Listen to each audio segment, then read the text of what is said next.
生较少，有愈来愈侪家长呢，拢会帮囡仔来去银行开户，尤其呢是旧历的过年前后甲休赖期间，拢比较较侪人去开户。有银行就统计显示讲，目前20岁以下的这个口座，每一个平均拢有38万以上的存款，其中呢5岁以下就开户的比例呢，更加是占了30%以上。有财经专家就分析讲，这家长除了讲要帮囡仔来准备着教育基金以外，用囡仔名来开户利息钱，可能嘛比较较济，嘛是互这开户的数量一年增加1万户上大的原因。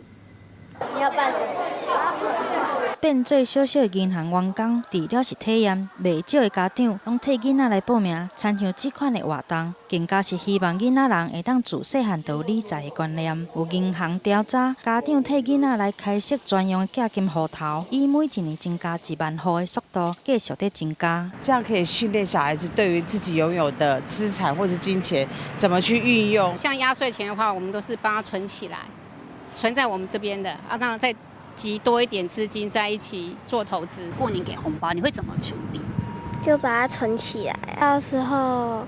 如果想买东西的话可以用。替囡仔来开户，伫即卖社会是长时行。以台北富邦银行来讲，20岁以下少的数量，目前已经来到25万户。在囡仔户头当中，每一个平均拢有38万的价金，其中5岁以下囡仔开户的数量占了30%以上。进一步追踪，伫咧旧历过年的前后，也是休赖期间，更加是开户上济的时间。最大的理由是担心将来小孩的教育基金会出问题，不希望小朋友在未来的教育上面输人一等。优惠储蓄呢，他买基金啊或者做理财啊，都有很大的折扣。财经专家讲，开设囡仔户头，除了会当享受特别的利息以外，即马真侪家长更加是把教育基金看甲比退休金更加重要，就希望这个囡仔会当伫咧竞争的社会，先赢伫头前。